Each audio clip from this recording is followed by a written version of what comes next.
Okay, assalamu alaikum. Hope you're all well, and hope you're all well wherever you are. This is going to be a just open session for a while for anybody who wants to come on and ask something. I had a presentation, but I decided to forego it for today and leave it for next time, and just have a chance for anybody to come along and speak or share anything that they would like. So let me just have a look at who's with us in the chat. Casey, I think that's the first time I'm seeing that person, but salam, hope you're well. Assalamu alaikum, hope you're well as well. What does that mean? Face red heart shape. Yes, that's the emoji didn't go through properly, right? Anyway, salam. And salam, Sora. Good to have you. So I have a question here. My brother here says he can't watch for a long time. He's asking about something in the seerah. It says that Ali didn't inherit anything from his father because he wasn't a Muslim. Is that an example of an event that didn't happen or it did? But all right, so the background, I suppose, to that question that some might not know is the fiqh and hadith idea that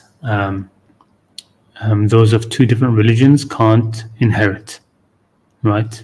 So, for example, a Muslim can't inherit from a non-Muslim, and a non-Muslim can't inherit from a Muslim.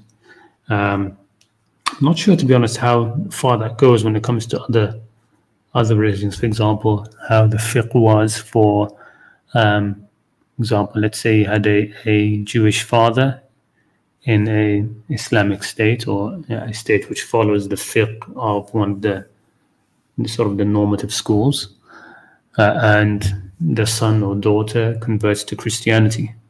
Are they allowed to inherit, or is that automatically not allowed in sort of like the Islamic fiqh, no matter what the fiqh of the Jews themselves or the Christians themselves? I don't know, but this is certainly something which comes into Islam and creates so much problem, so much trouble. Where somebody who converted to Islam, for example, and their parents are wealthy, and they're not allowed to inherit anything of that, right? If you're living in a Middle East country, Gulf country, for example, the UAE, there's a lot of problems of that, where, if you have a spouse, a married couple living and working here, one of them passes away, the UAE, for example, will not allow the wife to inherit from the husband, or the husband to inherit from the wife, or the children. If they're not all Muslims, they won't be allowed to inherit from each other. It's a huge problem. Of course, completely against the Qur'an. The Qur'an has nothing to say about that. You inherit from parents and near relatives. That's it. So when it comes to the seerah, of course, a lot of it is, especially the small details. You can start to sort of fit things together, what would probably have happened or not happened. But like specifics like this are very difficult to have a firm idea of what happened. But certainly, he would have been allowed to inherit. He would have inherited from Abu Talib. But the issue was Abu Talib was poor. He practically had nothing to inherit from. So the sources which say that Ali didn't inherit anything from Abu Talib, I would say that they basically are saying that he didn't inherit anything because Abu Talib had nothing. That basically there was nothing to inherit. There was almost nothing to inherit. So that's how I'd look at that. But also, don't forget when Abu Talib passed away, a lot of the Muslims in the end they emigrated, right? They went to Medina, and so their possessions were in the hands of the mushrikeen. They were hands of the people of Mecca. And in any case, Abu Talib, he was a Muslim. I mean, if you look at it if you take a critical approach, he was, He was mu'min yaktum imanuhu, like the person mentioned in the family of Fir'aun in Surah Ghafir, that there was a faithful mu'min who was, concealing his iman. And that was Abu Talib. He was a mu'min who was concealing his iman in order to act as a shield for the Prophet and other Muslims. That's if you take a critical approach to it. He wasn't a non-Muslim anyway.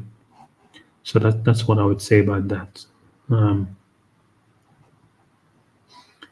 But I'm trying to remember exactly the specific narrations which say something along the lines that Ali didn't inherit from Abu Talib because he was a Muslim. I can't think of something right now. What was it? What was it? Because I remember reading something along those lines, and it just seemed to me like it was saying that Abu Talib had nothing to be inherited, basically. That Ali didn't inherit anything from him. He didn't have anything. Like saying, so-and-so didn't inherit from his father anything, not because it was prevented, but because the father didn't have anything. Abu Talib was really poor. He was an accomplished poet and everything, but he was poor. He didn't have anything. So that's what I'd say about that. Assalamu alaikum, Adriana. And by the way, of course, everybody knows the link to join should be pinned. So feel free to come on. Assalamu alaikum, Adriana. We have Elena. I don't know how to put that.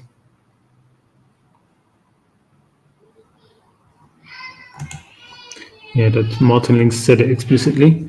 I don't remember that specific part from his, to be honest. I don't remember it. I mean, I read Martin Ling's seerah, which is a great seerah, because what's great about his seerah is that he is a reverence that he did in doing it, and he puts in a lot of the spirituality in there as well. He has a lot of the spiritual concepts, because Martin Ling has a Sufi background, right? And into symbolism and things like this, and his English is very regal and very high level. He was a keeper of Oriental manuscripts in the British Library, which became the British part of the British Museum. And he was doing a lot of Shakespeare in Egypt for a long time. I think it was over a decade he was in Egypt. Practicing Sufi in Egypt, but his day job was to be teaching English, and he was teaching a lot of Shakespeare and actually producing plays in Shakespeare in Egypt, which was quite amazing. He has some really good books. I highly recommend his book about what's called Sheikh Ahmed Alawi. Sheikh Ahmed Alawi. It's called A Sufi Saint of the 20th Century. It's a very nice condensed book, and it's got a nice story in it as well. So he shows he translates a very nice story from the French of a doctor who was treating Sheikh Ahmed Alawi in Algeria. But it's a very nice manual introduction to Sufism if you would like one. Who are the Caliphs in Islam? Well, the question is, who were they? They were the Caliphs they were the people who became Caliphs, right? So Abu Bakr, then Umar, then Uthman, then Ali, and that was disputed, of course, but he was a legitimate Caliph. And some of the early Ahlul Hadith used to actually skip over Ali and say that the next Caliph was Muawiyah. So, what's his name? Bukhari used to do that. Bukhari had a little bit of a Umayyad inclination. He was pro-Umayyad in a few respects. His family was from Bukhara, and I think one of his grandparents was of the Mawali of Banu Umayyah, freed by Banu Umayyah.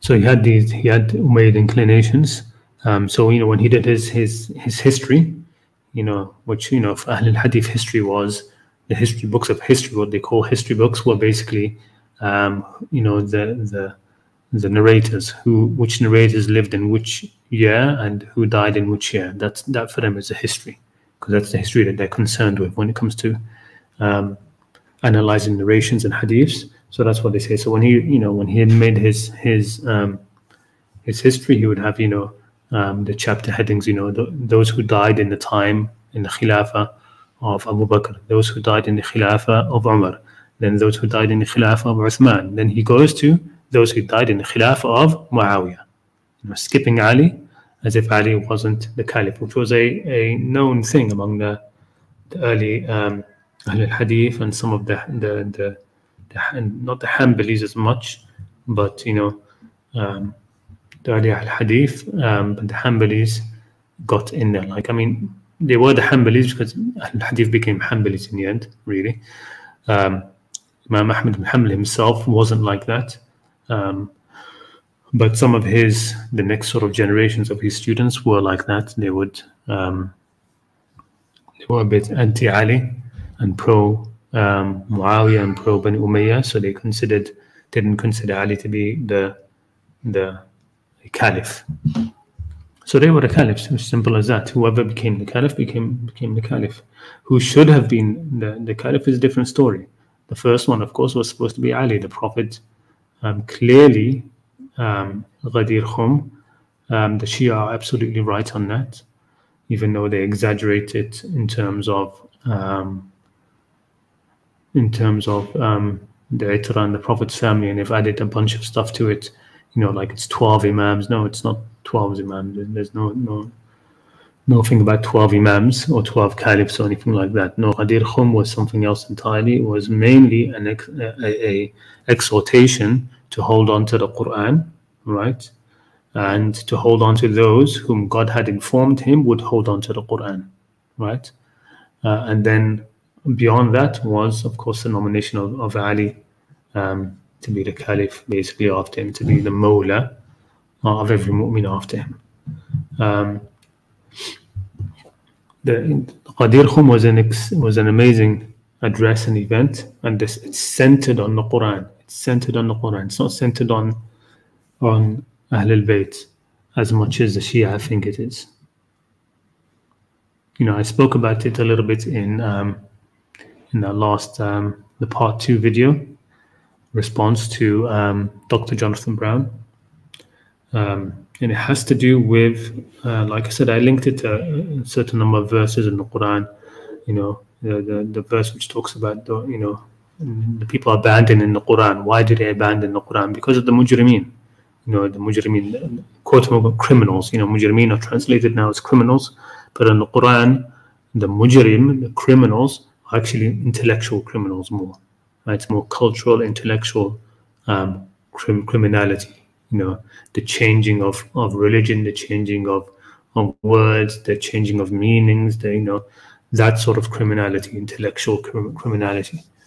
And so, the verses are clear that it's mujrimeen who will be taking people away from the Quran, right? They will cause people to do hijrah from the Quran, right? To move away from the Quran, the mujrimeen, those who were alive then, and there were some who were alive then and afterwards. And how did they do it? Zukhruf al-qawl ghurura, as another verse says. It speaks about the same people, shayateen al-ins wal jinn, right? That they will be devils among of men and jinn, inspiring to each other. Zukhruf al-qawl ghurura, words of deception. They'll be taking people away from the deen.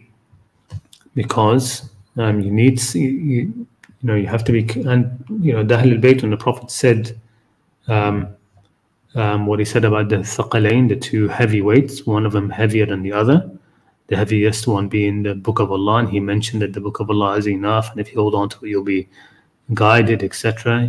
Really emphasized it a lot. Hablum mamdud min al-ardi isma', a rope from the sky to the ground. Whoever holds on to it will be guided, all the rest of it. And then Ahl al-Bayt was supposed to be, he mentioned them only because God had informed him that they would not separate from, and you see that, right? You see that they never separated from the Quran. Every juncture, every major juncture where the Ummah, left behind more and more of the Quran, right? You saw, Ali especially in the forefront because we have more material about him. A lot of the stuff of Ahl al-Bayt has been lost, but Ali especially at the forefront, objecting, Fatima as well, but she died pretty soon afterwards.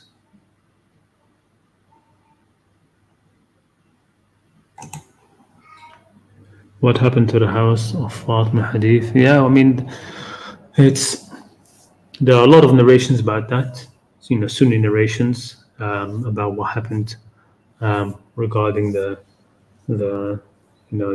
sort of attack on the house of Fatima or the sort of siege around the house. But basically, after the events of Saqifa, Ali ibn Hashim and his supporters, they used to they'd gather in his house, of course, to discuss what could be done, or what should be done, what could be done, if anything.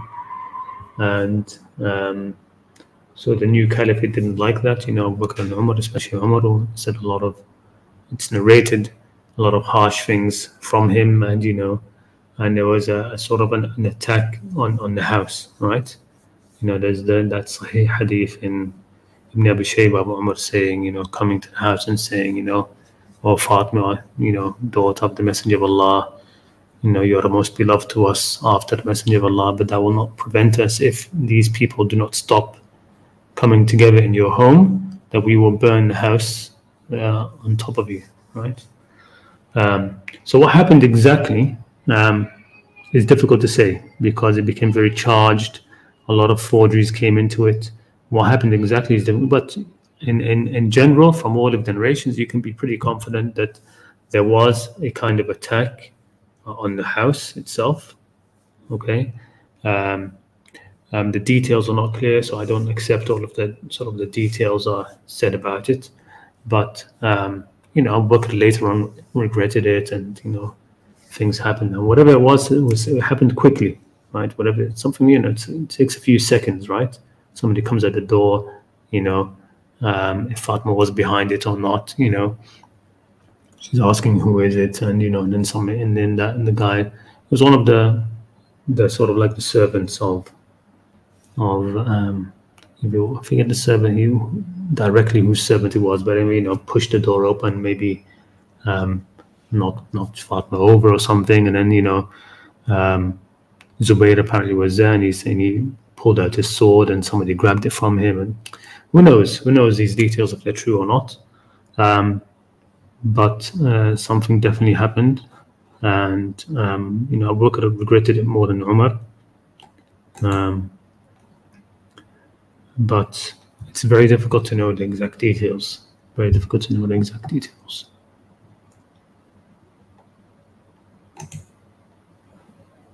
It's the thing about understanding when you go back and you look at these were huge signs for the Ummah that something was wrong, right? Very, very big signs, right? That these things happening straight away after the Prophet's death, right? They're big signs for whoever wants to wake up. They can wake up, right? Whoever wants to wake up, they can wake up seeing these things happen, right?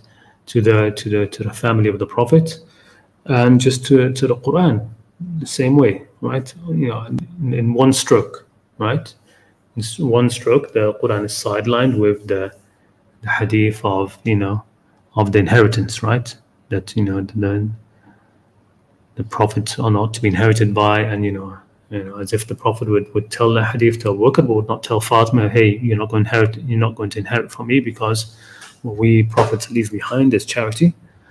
That's imagine yourself, would you do that, right? You have a family, you have you have only one daughter who's surviving you, you're sick for over a week, right? And she's in your house, she's visiting you, taking care of you, but you don't tell her that she's not going to inherit from you. You tell somebody else. Come on. And she argued against them with the Quran, but the issue was, of course, it had nothing to do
Okay, sorry about that. The sound went away. Can you hear me now?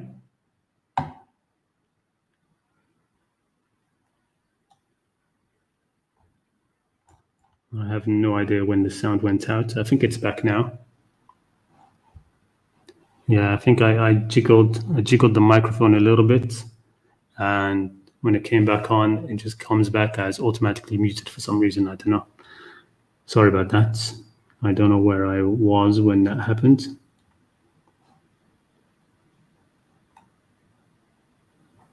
Yeah, the question may be this, but why Shia dislike Abu Bakr Umar? I'm not sure, to be honest. The mentality of the Shia now, I don't really understand it as much, but ultimately it just comes down to them seeing them as lesson worthy, as not the best of the companions, as being sort of like deliberately antagonistic towards Ali, and deliberately taking away his rightful claim, which they all understood. And I think they a lot of those charges do hold true, right? Abu Bakr and Umar were both there at Ghadir Khum. They clearly understood what the Prophet said, what he intended, so there's a lot of dislike in there, towards Umar in particular. There's quite a bit of dislike, what he did during the Prophet's final illness, and his involvement in the whole affair against Fatima, right? The house of Fatima. Abu Bakr, with him, it's the inheritance of Fatima. That he denied her inheritance, and a lot of things.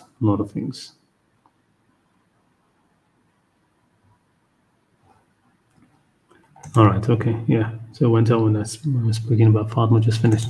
Yes, I think somebody said that that Ziryab has a video on his channel where Hassan Malik is talking about that. That's it here, right? He's talking about the incident. So if you can link it in the chat somewhere or in the comments at the end, after this video is done, our cuz here would find it interesting, I think, because he explains it much better than I do. Okay. Yeah, I mean, I don't know if the sound was there when I was saying this, but the important thing about understanding the early history is it will give you a wake-up call. The things were not this the rose-tinted, the rosy picture that we generally have of the Sahaba and what's happened, and towards the end of the Prophet's life, it becomes easy to understand, right?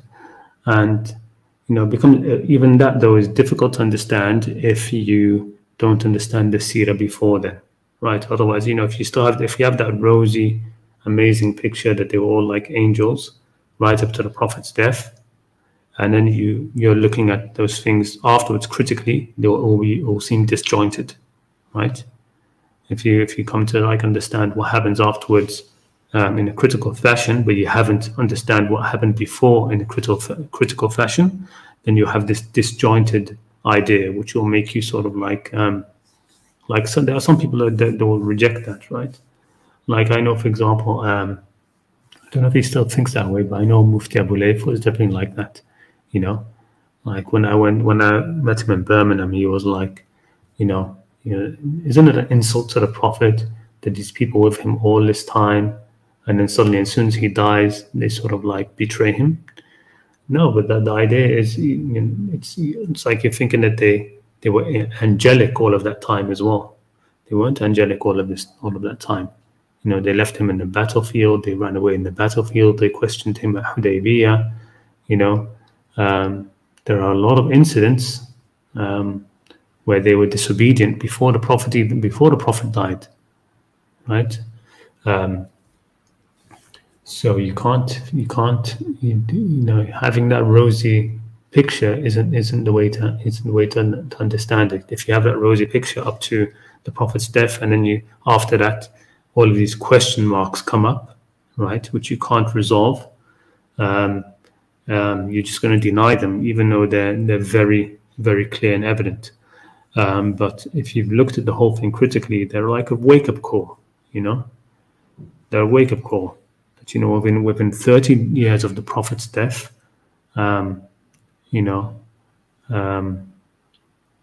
things have gone completely sideways, as they'd say, right? That's all it took, Like if you were born the day that the Prophet died, by the time you're 30, the whole Ummah is ruled by tyrants, and very soon the family of the Prophet is all slaughtered, and Medina is vandalized, attacked, right? Medina got attacked twice, 1,000 women raped, right? The children and the children and grandchildren of the Sahaba all enslaved as slaves to Yazid. Literally, they were made to take bay'ah as though they were servants or slaves to Yazid. If he wanted, he could, emancipate them, and if he wanted, he could keep them or sell them. Right? That was the bay'ah that they took. And the Kaaba was attacked, right? Burnt. By the time the last Sahabi died, the Ummah had been ruled by around 8 tyrants, right? 8 tyrants. And people were weeping, they were all weeping. The Sahaba who were left towards the end of their lives, they were all weeping about how things changed. Anas bin Malik, who was the Prophet's, like he served the Prophet. He wasn't a slave or anything, but he served the Prophet. His mother made him, she tasked him with serving the Prophet. He used to weep and say, I don't recognize anything from the time of the Messenger of Allah. Everything's changed. And they said to him, what about Salah? He said, even the Salah is, haven't you done to it what you've done to it? Because even that changed a little bit, right? So very quickly things went completely, and they all regretted it. They regretted, the junctions where they didn't support those who were fighting for the truth, right? They didn't stand by those who were fighting for the truth, and they didn't stand for them because of, dunya and these sort of things. Anas became wealthy, right? He became wealthy, and he was treated, royally by the Caliphs and stuff like that, and he accepted it all well and good, and then he wants to complain about how he doesn't recognize anything from the time of the Messenger. Well, you let the tyrants take over. Right? You let the tyrants take over. What do you think would happen? That they would just sit on their hands and not do anything? No, they completely wrecked things. So it helps you a lot. Having a historical understanding helps you a lot to see how things can easily change very, very quickly. Right? Things change so quickly. It doesn't take much, and also remember that the Prophet didn't live that long preaching. Right? It was 23 years altogether. Okay, 23 years of the Prophet receiving revelation. 13 years of that was in Mecca, oppressed, right? Very few followed him. Then they migrated to Medina, right? And for the first few years, they were, battles, the story, battles and this. It was still just Medina. It was only after Hudaybiyah that sort of like many people came into Islam, right? And if you look at the size of Arabia, look at the Hijaz, and we're talking about an area, bigger than Italy, right? Almost the size of Europe, really. If you take off the whole of Arabia, Hijaz, you could say, was like Italy, but the whole of Arabia, was almost the size of Europe. And the Prophet wasn't in control of it for a long time, right? For barely any, to be honest. Right? Just the last few years when people came and gave him, pledged their allegiance, the year of the delegates, as it was called, the 9th year, which was just a year or so before the Prophet passed away.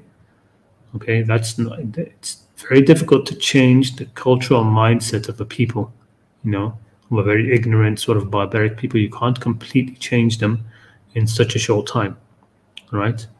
But that wasn't the point. Was to establish the dhikr, to establish the remembrance, to establish the thing, right? The knowledge enough so that future generations would also have to go through the same ibtila, the same trial of having to choose between following what God has revealed and following what our forefathers have left for us, right? That has to continue, and so that's why the Prophet was taken away when he was, right? He could have been left another 10 years, and really ingrained things into the whole of Arabia, or a lot longer. But no, it's enough to keep the ibtila going, because this world was created for ibtila, for the testing.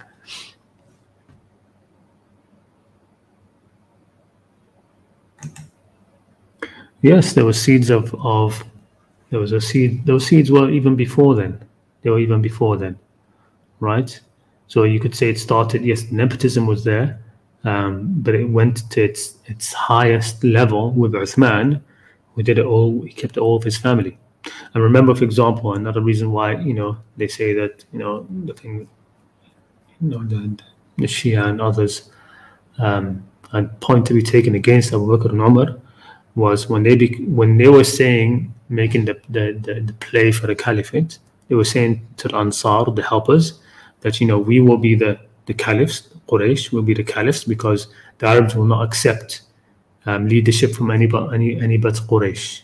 And Ali later rightfully said, well, if you have taken the leadership by virtue of you being Quraysh and the Prophet being from Quraysh, then we, Banu Hashim, are even more closer, right? But anyway, they said that the Quraysh will be the leaders, while you, the Ansar of the Prophet, because they were making a play for the Caliphate as well. You will be the ministers, you will be the helpers, the governors, and things like this. But Abu Bakr and Umar did not put the Ansar in charge of anything. They didn't put any of the great Ansar, who were the people who supported the Prophet. They were the ones who took him in, right, into Medina and supported him, and took the Ansar, the Muhajirin as well, the immigrants. They took them into their city, supported them, protected them. Abu Bakr and Umar did not put any of them in charge of any city, any province, nothing. Right? They were completely ignored, completely sidelined. And what did they do? They brought back the old alliance of Quraysh with Thaqif. Thaqif was the last major sort of city or area to become Muslim, right? But that was an old alliance. It's mentioned in the Quran, the old alliance. That the people of Mecca would say, would that this Quran had only been revealed to a great man from one of the two great cities, i.e. from Mecca or from Taif, right? Because they had this, the links between Mecca and Taif were strong. And you find Abu Bakr and Umar, the leaders of the armies, the people they put in charge of provinces, all of this was either the Tulaqa, the people of Quraysh, of Mecca, not even the Muhajirin as much. Umar, okay, yes, he put some of the great Muhajirin in positions, but there was always this inclination towards Thaqif and Quraysh and the sidelining of the Ansar.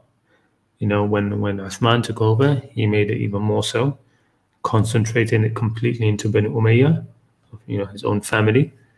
But then when Ali became the Caliph, suddenly, when you're reading the Seerah, suddenly, like what's his name, Hassan al-Malik, he says that you suddenly hear, for example, Abu Ayyub al-Ansari, right? Abu Ayyub al-Ansari, he was the person who the Prophet, lived in his house when he first arrived in Medina. He was one of like the important men of the Ansar. From when the Prophet died until the Caliphate of Ali, you don't hear anything about him, right? You'd have forgotten him. You forget he existed. When Ali becomes the Caliph, suddenly you see his name pop up, and you see the names of all of these great Ansar. You're like, hey, where were they? Where were they during the time of Uthman, of Abu Bakr, of Umar? Where were they? It's as if they didn't exist.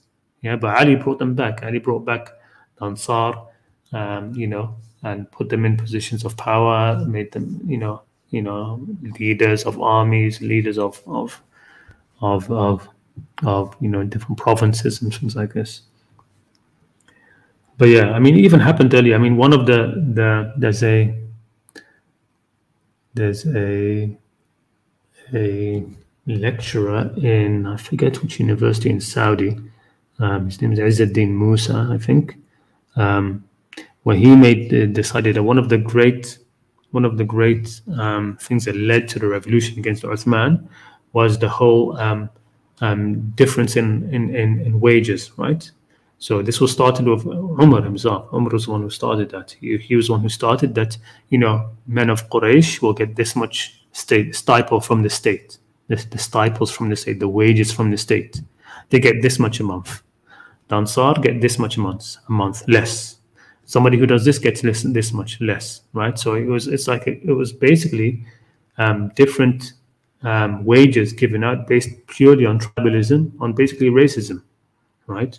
So different tribes, different people were given different amounts. He based it, Umar says he based it more on sabiqa and closeness to the Prophet, but that doesn't matter. Abu Bakr and Ali gave everybody the same.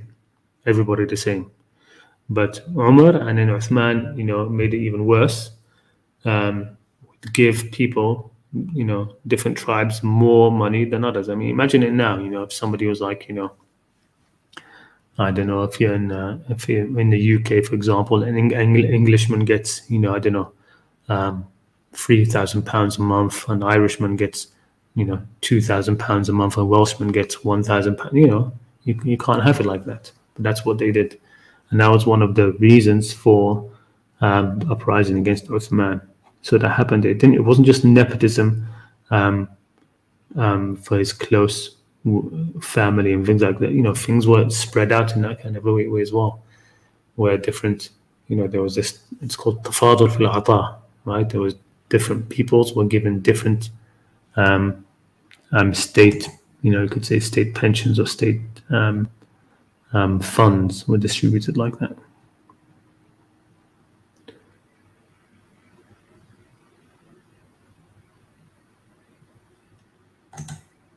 Do Muslims today? Yeah, some of them are depicted as heroes, of course. Muawiyah was the greatest tyrant. There was nobody was as bad as Muawiyah, but he was just cleverer than the rest. The rest were more vicious. But Muawiyah, every evil is in him, right? He was the Fir'aun of this ummah. There is actually a hadith where the Prophet says this. The Fir'aun of this ummah is Muawiyah. Right, he ruled for 20 years, and and one of the worst oversights you will find in scholars is they don't look at what those 20 years did to the deen and to the ummah. Right, he was 20 years the undisputed caliph, right, for the whole of the pretty much almost the biggest that the caliphate would ever be in one go. Right, Muawiyah ruled it all. Undisputed for 20 years, and before that he was the ruler of Sham, of Greater Syria, and just starting off as Syria only, and then gradually his sphere of influence and what he was in charge of increased, right? So that was the total of 20 years as well. So altogether he was a ruler for over 40 years, right? 20 years of which undisputed caliph. That's more than anybody else. More than Abu Bakr or Umar or Uthman, right? Or Ali, right? And a huge amount, right? And the influence of that was huge. But few people look at it, right? Few people really understand what happened, right? He certainly didn't do anything that improved the religion, right? One of the influences we have right now is, for example, the Bismillah ar-Rahman ar-Rahim. Half the Muslims don't consider it to be part of the Fatiha, right? The first verse of Fatiha, Muawiyah was the one who removed it, basically. So now, for example, the scholars of Saudi Arabia, what's called the Committee of Ulama, the Committee of Scholars of Saudi Arabia, and, they say that Bismillah ar-Rahman ar-Rahim is not part of a Fatiha. It's not part of a Fatiha. It's not part of the Qur'an, essentially. Right, the first verse, not part of the Fatiha, and that's half the ummah is upon that, right? So the Malikis, the Malikis and the Hanbalis, right? When they pray their salah, what do they start with? Alhamdulillahi Rabbil Alameen. They don't start with Bismillah ar-Rahman ar-Rahim. For them, it's not part of Al-Fatiha, right? For salah, I think the Hanafis say it silently. They try to go middle way. Only the Shafi'is are firm on that it is actually part of the Fatiha. Skipping the Bismillah ar-Rahman ar-Rahim is the same as skipping any other verse of the Fatiha, right? The Fatiha is not complete. But, Muawiyah is the one who did that, right? And, a bunch of other things. But, yeah, there are many that I think, his main helper, Amr bin As, right? He was also he was just an opportunist, and he was incredibly clever as well. He was the one who attacked Egypt without any provocation, right? He wanted Egypt, right? So he invaded it. And Umar actually didn't want to go into Egypt. So Amr ibn As was taking his army towards Egypt, and then he gets a message from Umar, and he sort of knows that it will be like, oh, don't go into Egypt. So he says, I'm not going to open this until I get to Egypt, until I'm in.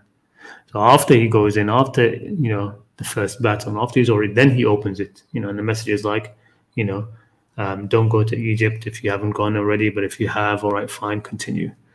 And the ruler of Egypt sent Amr the treaty that the Prophet had given him. Right, the Prophet had given a treaty to the Egyptians that as an alliance, right? That we will not attack you, you will not attack us, right? And he sent it to Amr, and Amr just tore it up. He tore it up. But now Amr ibn al-As is considered the great Sahabi who brought Islam into Egypt. He brought he took Egypt just to rule it. He didn't care about bringing Islam or Deen or anything to Egypt. He just wanted Egypt, right? Which is why later, when Uthman removed him from Egypt, right, he was one of the great instigators against Uthman, right? He instigated against Uthman, made poetry, said, get rid of Uthman, somebody should kill him, etc., right? So he was one of the great instigators against Uthman. And then when Ali became the Caliph, well, Amr knew that Ali is not going to give him Egypt, so he goes to Muawiyah, and he says, tells Muawiyah, yes, I'll help you to win the Caliphate, but I want it in writing right now that you will give me Egypt, right? And so Muawiyah promised him Egypt, and he said, I want it in writing also that you will not take it away from me. And so Muawiyah promised he would not take it away from him, and so. Once Muawiyah became got hold of Egypt, Amr became its ruler again. So there's just so much history. It's fascinating history as well if you want to get into it and understand it in a critical way. But the problem is that there's not much real critical writing about it. I don't think anybody knows it as well as Hassan al-Maliki. I've not seen anybody who knows the early history of Islam during the Prophet's lifetime and afterwards, the first couple of hundred years. I don't know anybody who knows it as well as Hassan al-Maliki, right? He knows it inside out. And he says that, he said that a few times, in a way. So look, if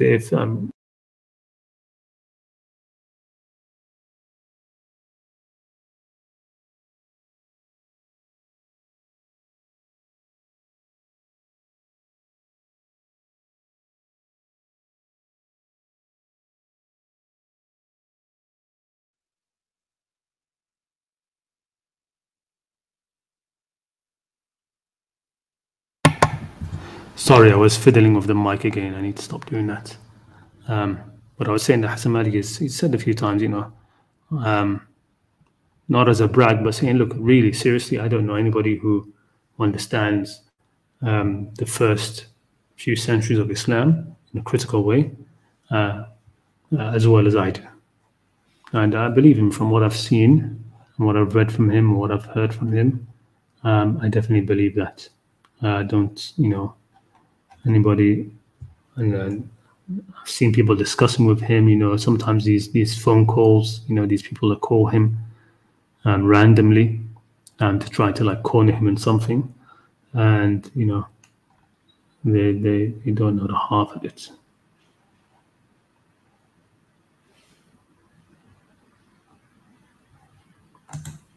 Yeah, that's right. So yeah, I mean that's a big story. The whole story of Karbala and how we got there, and you know the precursors to it.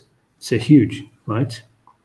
And there's something of, again, these are some things that just show they're like signs. Like you think of it, you know, they're like signs, wake up calls for the ummah. That, you know, something went wrong. You know, if this can happen, something went wrong, right? And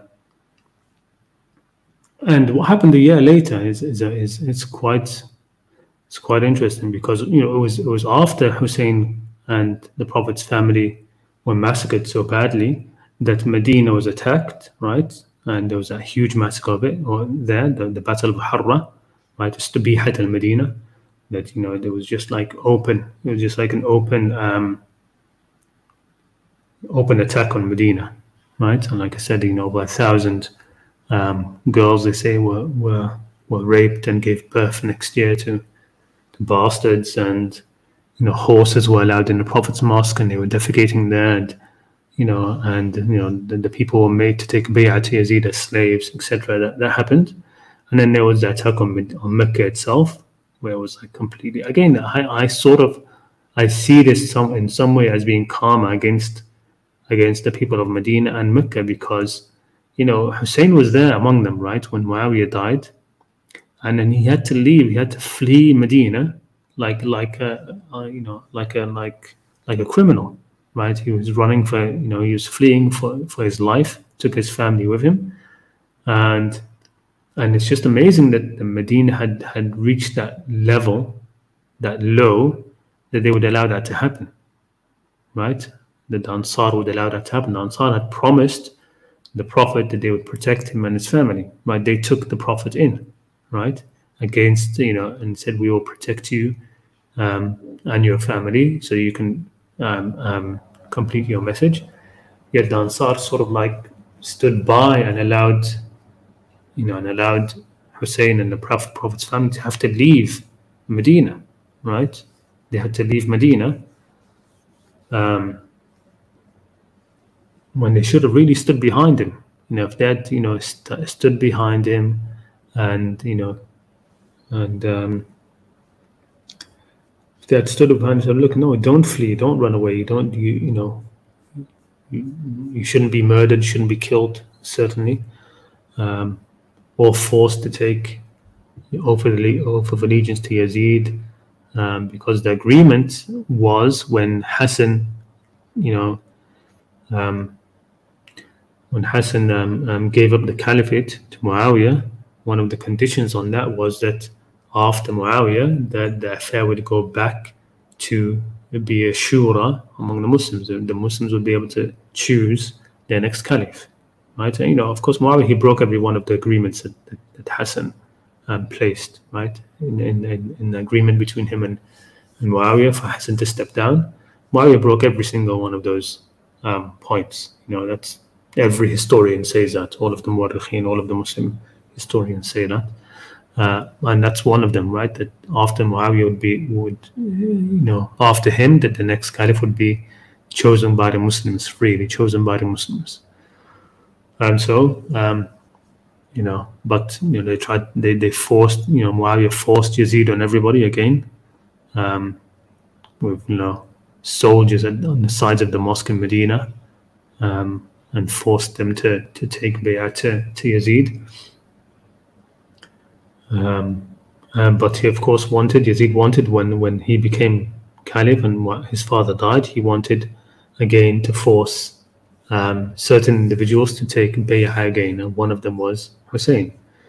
And he, you know, gave the order that if he doesn't kill him, so, you know, that Medina didn't stand behind him there, and just allowed him to sort of like have to go away, have to, you know, slink away in the middle of the night, him and his family, right? And so they wouldn't be killed, and they went to Mecca, right? And again, Mecca, the same thing, right? Instead of standing with him and saying, well, we've got your back, helping the oppressed. In the end, that's how it was. They also let him go, right? And so, lo and behold, a year later, Medina gets completely sacked, and so does Mecca, and the Kaaba gets destroyed. So it's almost like this. It's a sort of karma coming back in that kind of way, I think.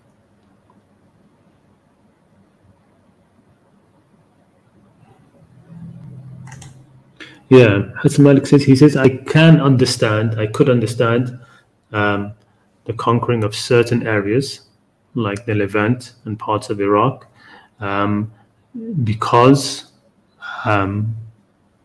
for the sake of the Arab tribes there who were being oppressed basically by the Romans and by the Persians. Okay, so these were areas that were used as vassal states by the Persians and the Romans. There were certain tribes in Sham and certain tribes in Iraq that were being used as vassal states by the Persians and Romans. So they were being taxed heavily and also being used to fight proxy wars. So they were people under oppression. So yes, understanding to go to them to alleviate the oppression, that's one thing. And that's Qur'anic, right? In the Qur'an it talks about those, وَمَا لَكُمْ لَا تُقَاتِلُونَ فِي سَبِيلِ اللَّهِ والولدان والنساء الذين يقولون ربنا اجعل لنا من لدنك وليا واجعل لنا نصيرا. So the verse along those lines, I don't remember exactly, but the verse about why don't you fight in the cause of Allah when there are those mustadafin, those who are oppressed among men and women and children, who call out, oh God, get us out of this place, whose people are oppressors, right? And give us from yourself a protector, and give us from yourself helpers, right? So the idea of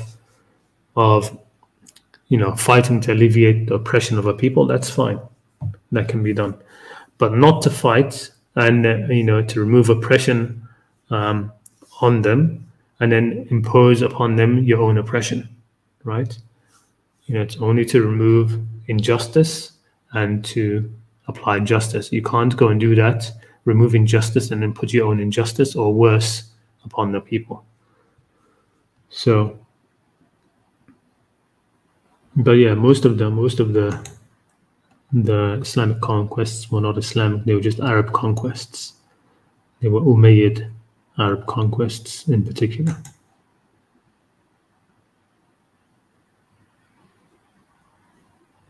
Yeah, there's all of these things. I mean, your conquest, Constantinople. I mean, I don't believe a lot of those ones. Qualities that would doom someone to hell. So, the main one, which there's basically no way back from, is to murder an innocent person who's enjoying safety. Right? If you look at the harshest verse in the Quran, it's the one about the one who kills a mu'min, and the word mu'min there has been used literally, and you can see that from the verse, whether it's previous or afterwards, I can't remember exactly. Let me actually pull it up. To kill a person enjoying safety deliberately. وَمَن يَقْتُلْ مُؤْمِنًا مُتَعَمِّدًا, and the verse says, فَجَزَاهُ جَهَنَّمْ, then his reward is hell, straight hell. خَالِدًا فِيهَا, to be there forever. وَلَعَنْ وَغَضِبَ اللَّهُ عَلَيْهِ, and the anger of God upon him, and his curse and hate upon him is a great punishment. Right? You don't find that being said of any other thing in the Quran. Right? There's no other verse which is as harsh as that verse for any one single sin. So that's most important, the most important one, I would say.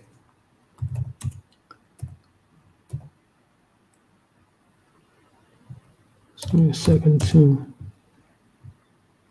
pull out the verse.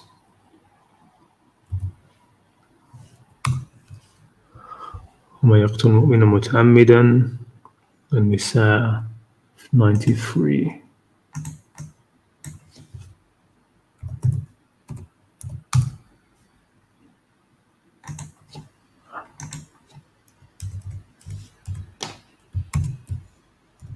So there's that verse.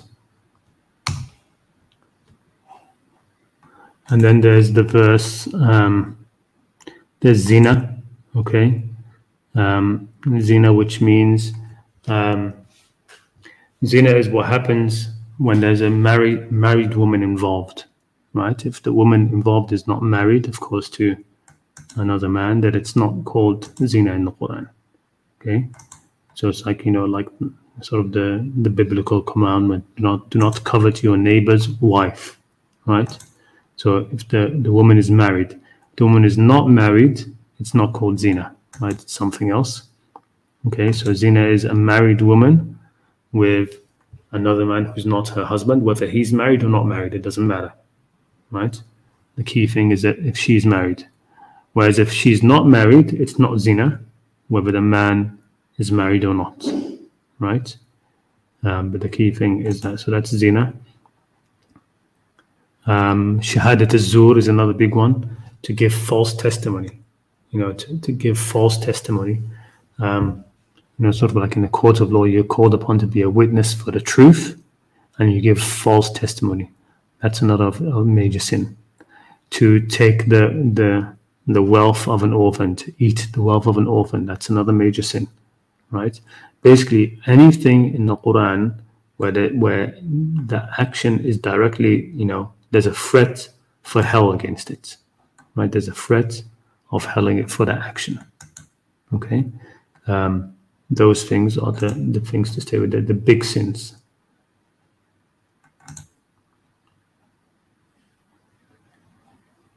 Let's see if I can present this. Hold on, share screen.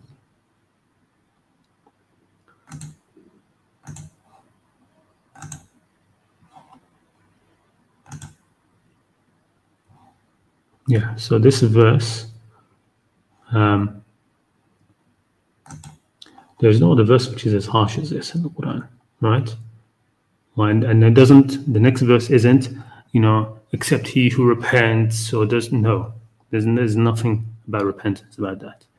Even some of the early Sahaba, early Salaf used to say things like this, like Ibn Umar, I think he was asked, what should the person who kills another person deliberately do?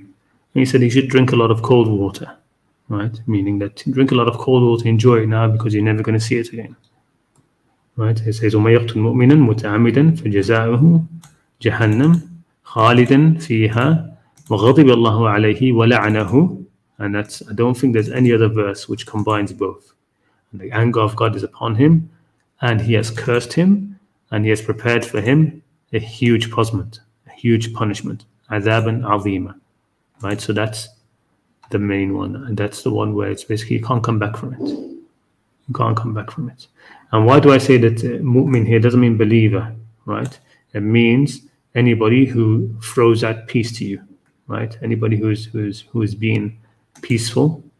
That's the one, right? Why? Because here you have in the next verse it says, Ya ayyuhalladhina amanu idha darabtum fi sabilillah fatabayyanu. Or you who have faith, when you go out in the path of Allah, then be clear, investigate, and do not say to anybody who throws out to you peace, who throws peace to you, don't say to them what? Lestu mu'minan. Don't say to that person, you are not a mu'min. Don't say you are not mu'minan. Don't say that to them, right? Anybody who throws out peace to you. La taqulu, don't say liman alqa, to whoever throws out ilaykum as-salam, okay? As-salam, peace, lestum. It's not the tahiyya, it's not as-salamu alaykum. So no, whoever says it doesn't mean that, right? It's as-salam, actually peace. La taqulu liman alqa ilaykum as-salam lasta mu'minan. Don't say to them that you're not a mu'min, just because you want to, kill them and take the spoils of war or whatever it is, okay? So anybody who throws out peace to you, You can't say to them, you are not a mu'min. And that means what? You're not safe. Doesn't mean you're not a believer, right? Anybody can say Assalamu alaikum, that doesn't mean they're a believer, right? It means whoever is safe. Don't say to those who throw out peace to you that you are not safe. You're not safe. No, say to them, you are mu'min. You are secure, right? We're not going to do anything to you. Anybody who throws peace to you, right? Tell them that you are mu'min. You are safe. You are secure, right? And like I said, the verse says, وَمَن يَقْتُلْ مُؤْمِنًا, right? Whoever kills a mu'minan. I mean, it's even in the same, it's got the same tanween as the other verse, as the next verse, right? Whoever kills a mu'min deliberately, then his jahza'uhu jahannam khalidan fiha wa ghadiba Allahu alayhi wa la'anahu. Whoever kills a mu'min deliberately, then for him is hell, and God's anger is upon him, and he is cursed, and he has cursed him and prepared for him a huge punishment. Next verse doesn't say, except he who repents, or no, right? Not like other verses. Other verses usually have that, right? When some sin mentioned, it said except he who repents. Okay, but no, the next verse at least lets you understand what it means to be mu'min in this context.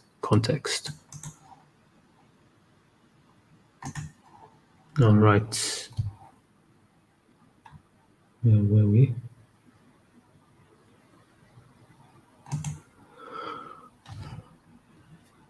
Yeah, I mean, generally, I think they were. I mean,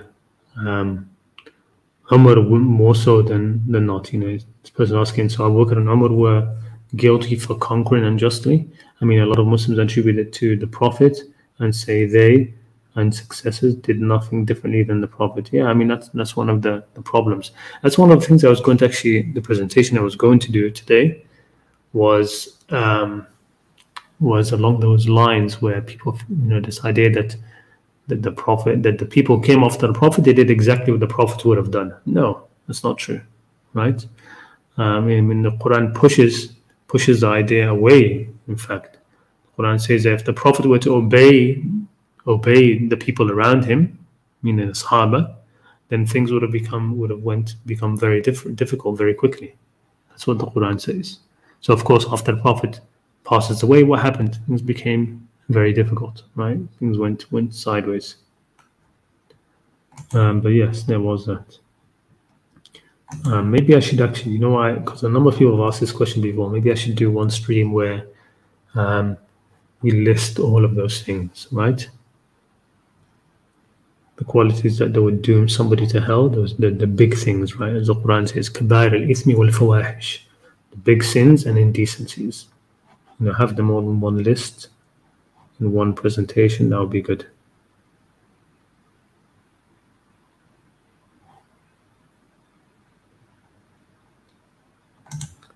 Assalamu alaikum.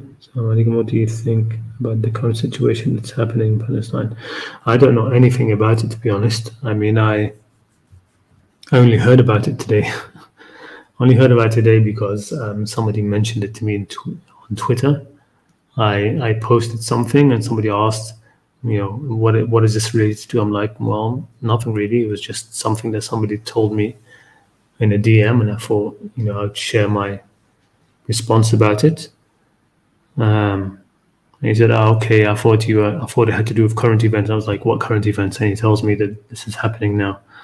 I'm unfortunately in a place where I don't get to hear much news unless I seek it out. So I don't know what exactly happened or how it happened. I know the bare minimum that Hamas attacked Israel in some way.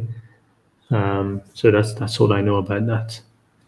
I don't know if they attacked innocent people or went after soldiers or what exactly happened. I still need to actually look into the news and actually try to find out what happened, even though of course all the news will be a mess. It's very difficult to get the truth of what in those charged situations, get the truth out right in the beginning. Usually it takes a while before things become clear. I have somebody backstage. I'm going to bring you on. Assalamu alaikum.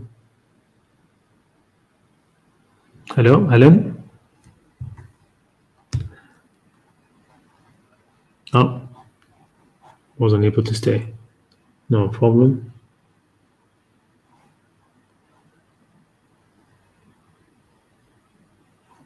All right. Yes, you were going to mention something about that. I think you said you're going to put it in a video, but you can come on and share it. Though to be honest, I would like to end this soon because it's getting a bit late where I am, and I've got work tomorrow.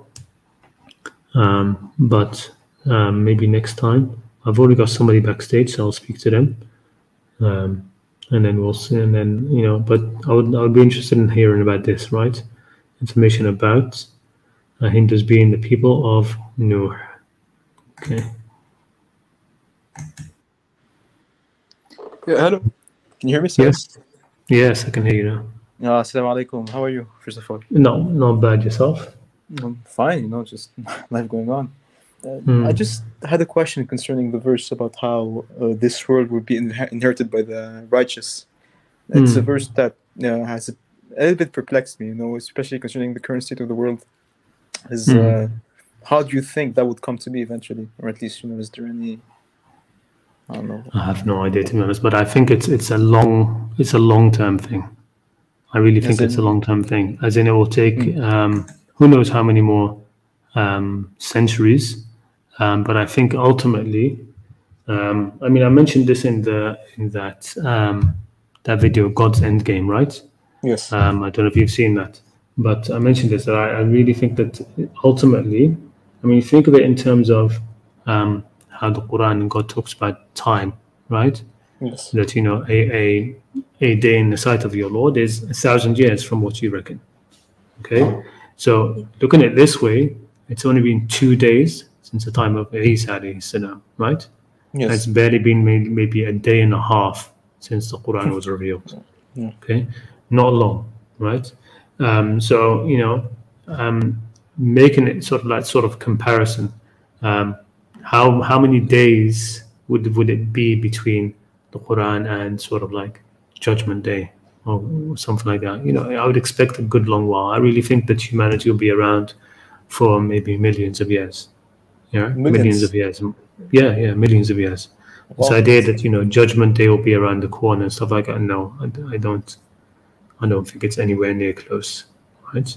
But for instance, yeah, sure. Sorry, go ahead. I'm sorry. Yeah, no, so that's just, I think it's going to be that. The other thing is, the other thing where I look at it is that, like I mentioned in that video, what the angels have said is not going to turn out to be true. Okay, what the angels said to God about Adam, right? It's not going to turn out to be true. If, for example, let's say, I don't know, some people would say maximum, maybe Judgment Day is within 500 years, maximum, There are people that think it's going to be 50 years from now, right? The Dajjal is going to come after 20 years or something, or maybe a few years from now. We're in end times, right? They all say that. We're in the end times, we're in the end game people. And, the Dajjal is going to come, and then Isa, and then quickly, and then 7 more years, or what? We've got 50 years left, 100 years left, maximum maybe 200, 300 years. Okay, let's say that happens. Happens. Then what the angels said, are you going to put on the earth? What? من يفسك فيها ويسفك الدماء من يفسد فيها ويسفك الدماء. You're going to place on the earth the one who's going to spread corruption on it and spill blood. Well, look at the state of the world now, the natural world and the blood that we spill between each other. Yeah, right. Definitely. It's so and what the angels will turn out to be right. If Judgment Day is in a few centuries. That's most of humanity. That's what we've been doing, right? Spilling blood.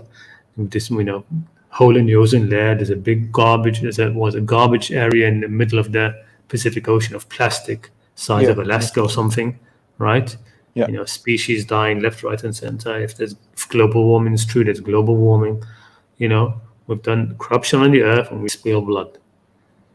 What I think is that we will live on this world long enough, right, that this time period where we are like that, it will be like nothing in comparison. It will be like nothing in comparison to this long stretch where the righteous have inherited the earth. Right? So it's more for that will be a long time. you know.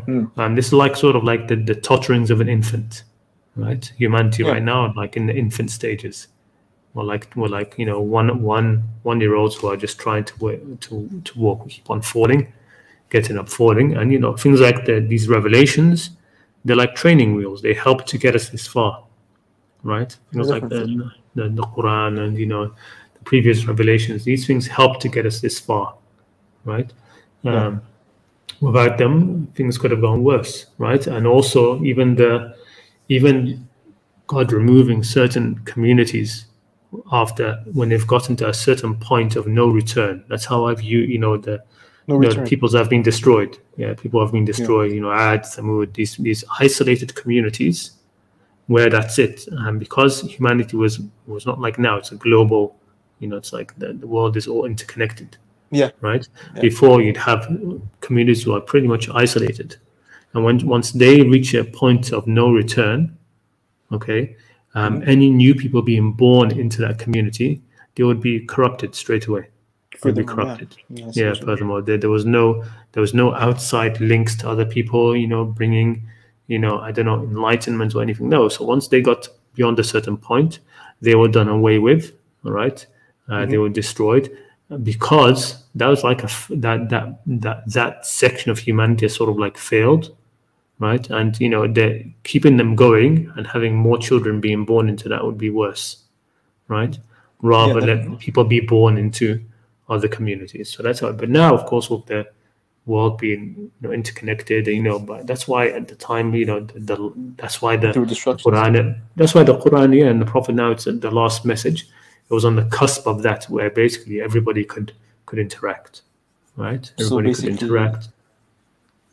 Yeah. So that destruction could not happen again. Do you think? No, I don't think so. Maybe because we've established a proper morality, I think. Because there's always going to be the morality, and the things there'll be an ebb and flow now. There's no point of no return for humanity anymore, nor for any single place on the planet. Right, because there's always established. It's all interconnected. We're all, you know, religion and concepts of morality are being taken everywhere, and people are being, you know, enlightened and not so, and things are going up, and there's an ebb and flow, and things are changing. But there's no place on earth now where it's sort of like that's it. You know, these people are not gonna. These people are not gonna get out of that rut.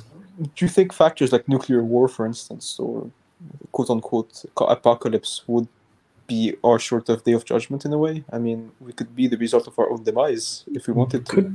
I suppose could be. I mean, in the end, that's in our hands, right? That's in our hands.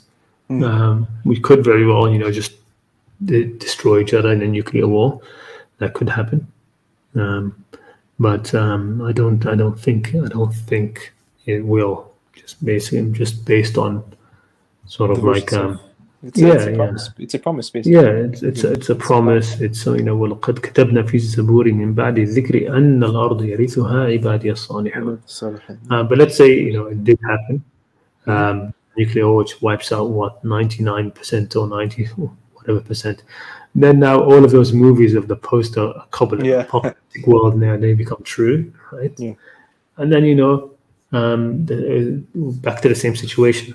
Right? It rebuilds, basically. It will be rebuild, etc. But ultimately, we will become a species, as a people who will be salihin, will be worthy of being caliphs on this earth, right? To be stewards of the earth.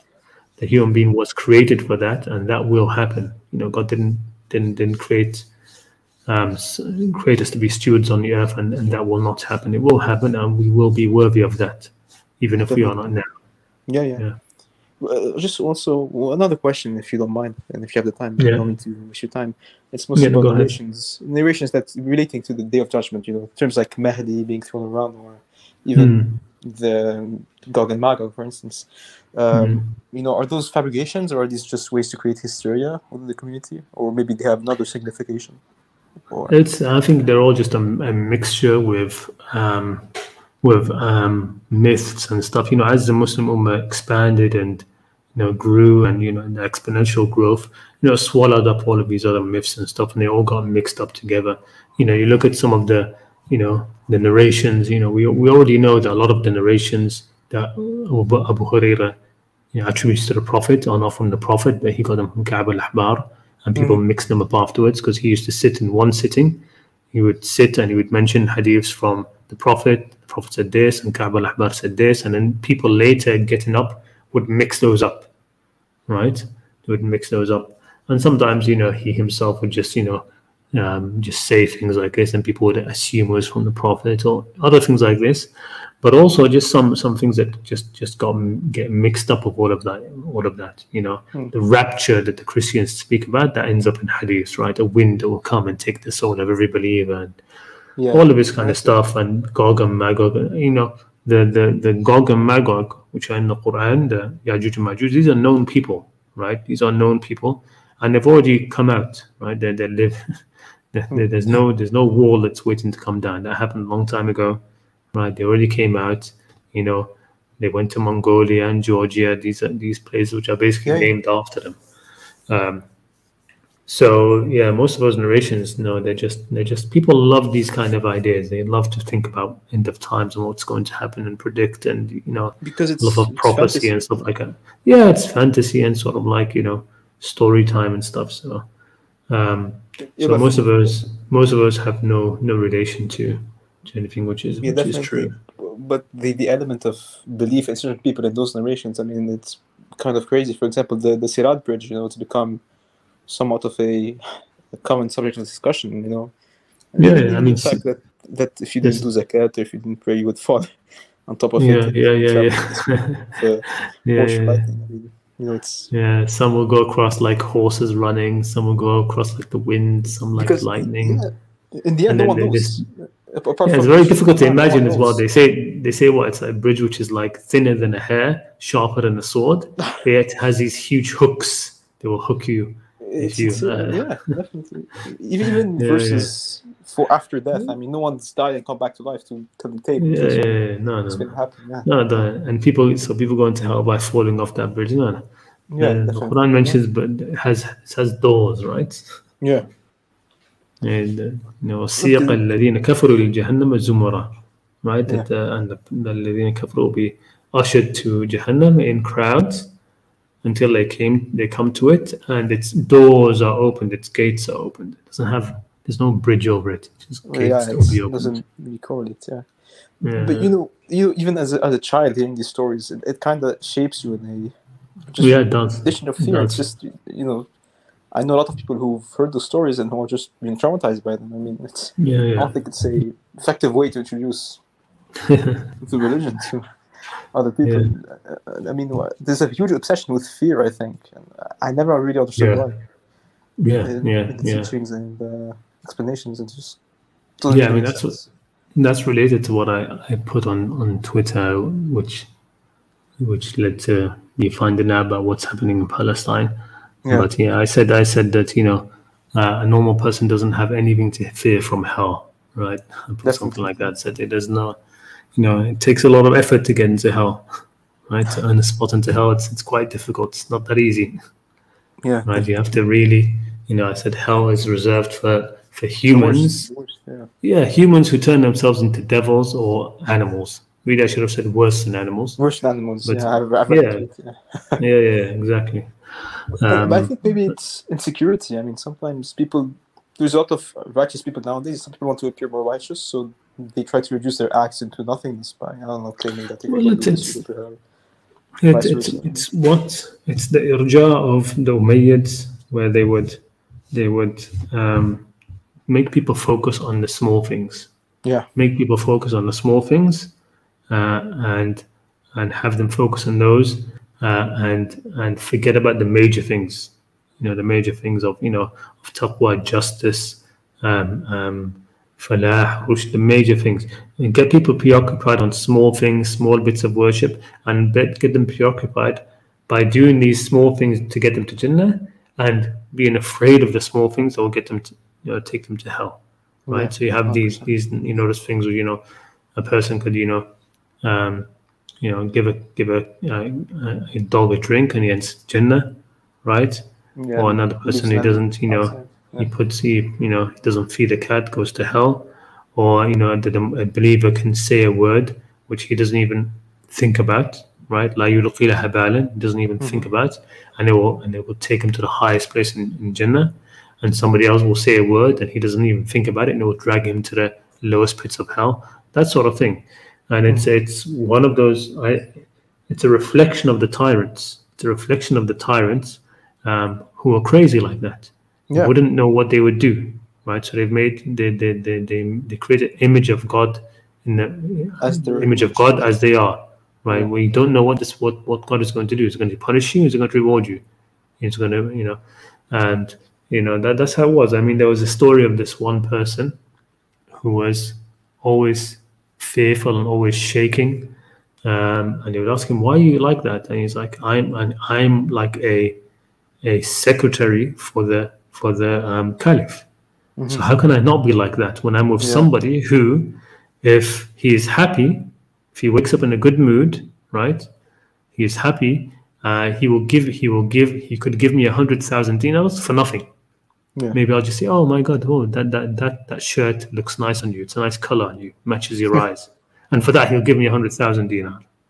Or he wakes up if he's not happy, wakes in a bad mood, I could just, look at him the wrong way and he ordered me to be killed. Yeah. Right. So there's this kind of fear mongering of hell and fear mongering against God. Not fear mongering.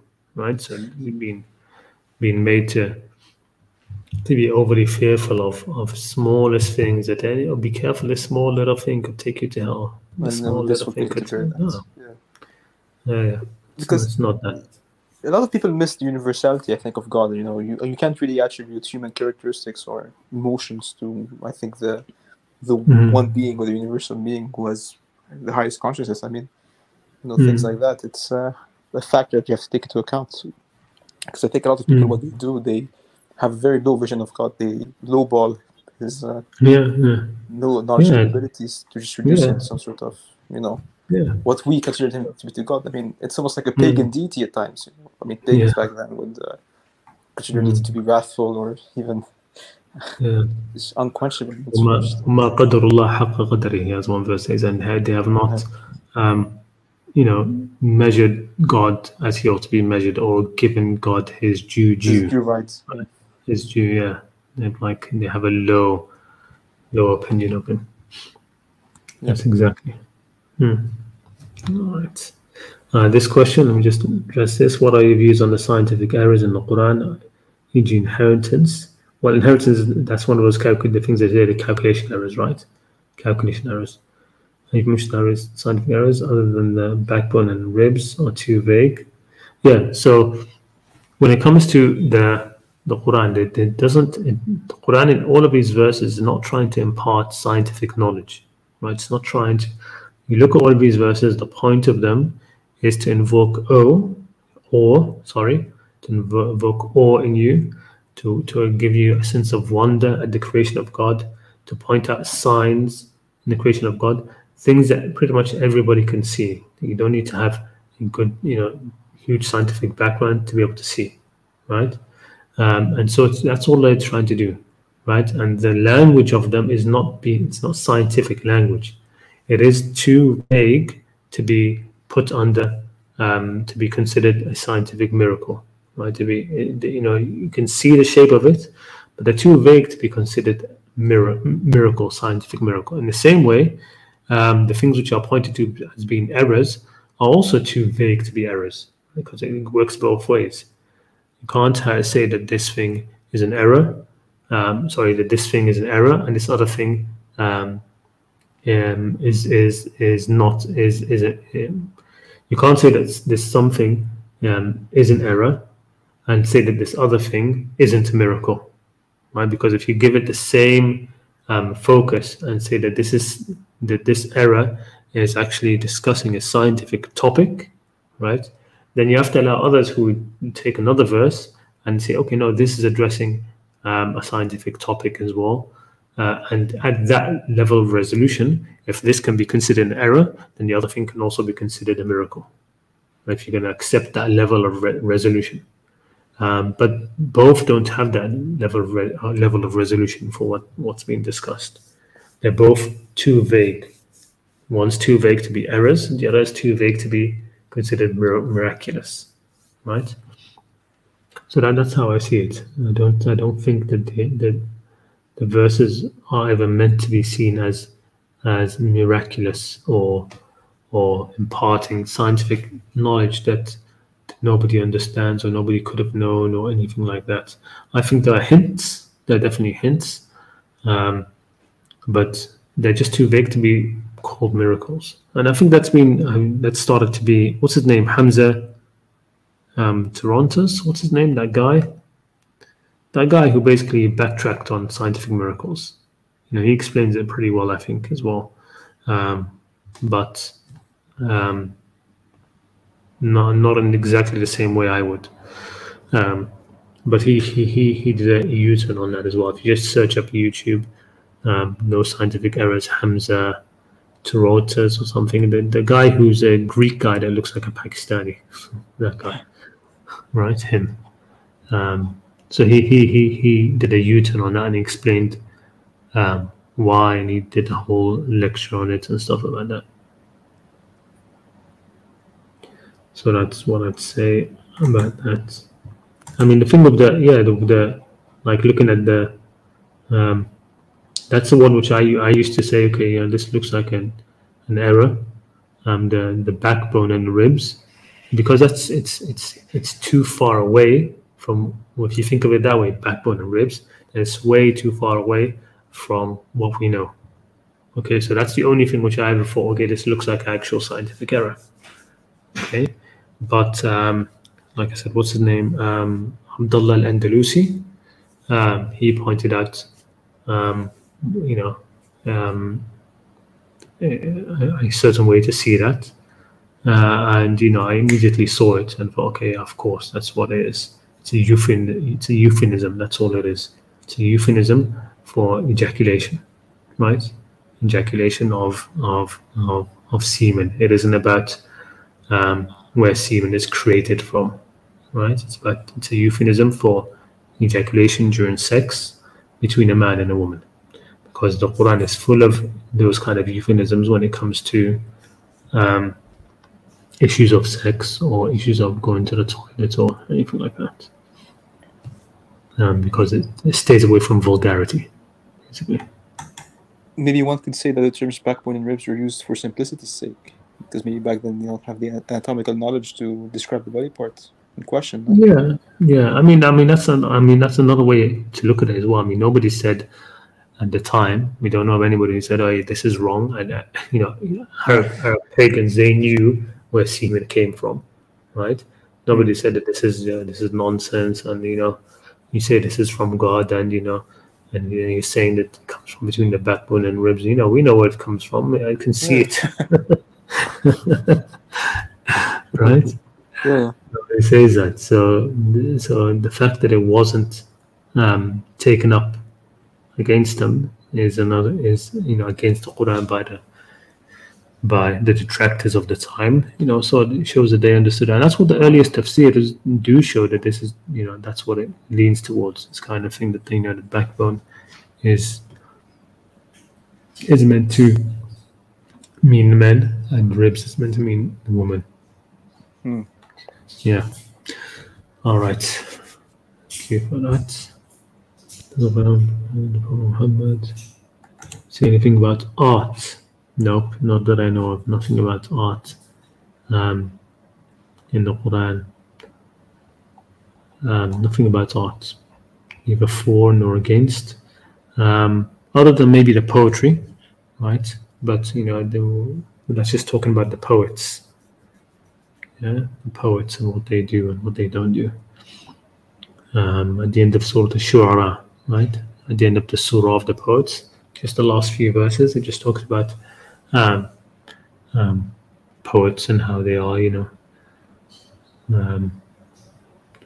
وَالشُّعَرَاء يَتَّبِعُهُمُ الْغَاوُونَ. that the poets, it's deviant people follow the poets, like they're always enamored with the poetry, which is a lot of it is just poets say what they do not do. ألم ترى أنهم في كل واد يهيمون وأنهم يقولون ما لا يفعلون. Do you not see that they are, they will go into any valley, and they will talk about any topic, right? They will just, poets, they will just will say anything, right? They just want to make the rhymes and make the nice, beautiful language, and that's it. It's not. Then they're not concerned about just righteousness or point towards what is good, right? But then of course Quran said makes exception إِلَّا الَّذِينَ آمَنُوا وَعَمِلُوا الصَّالِحَاتِ, except those who have faith and do good deeds, and praises those kind of poets. All right, I think I would like to call it a night there and close it up. It's getting a bit late where I am. I've got some prep that I need to do for tomorrow, so I think we'll end it there unless there's anything else pressing, which I don't see.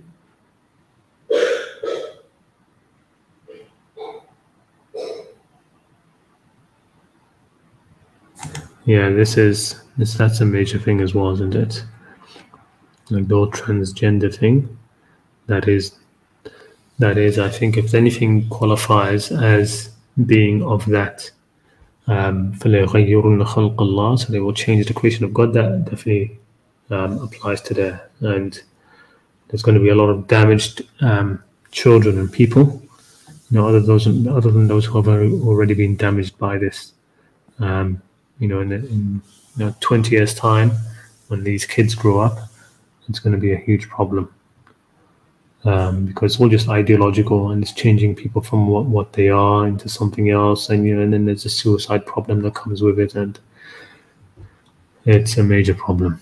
But yeah, that's what I'd say. I definitely think it is part of that, especially how it's targeted to children. I mean, it's something insidious going on. It's something really insidious. There was this movie that somebody recommended me to watch called The Sound of Freedom. Sound of Freedom. It was like a movie documentary or something, and which was being sort of like boycotted by all the mainstream media and stuff like that. Even though it was, and it's pretty dark because it shows the whole child trafficking and things like that that's going on, and other things need to be highlighted. So that's something I want to sit down and watch, even though it's going to be heart-wrenching, I know. All right, okay, I think I'll end it there. Jazakumullah khair. Thank you so much for coming, Alan. It's all right if I close it up there? No worries, of course. Thank you very much for your time. Really appreciate it. Okay, Jazakumullah khair. Assalamu alaikum wa rahmatullahi wa barakatuh. Take care.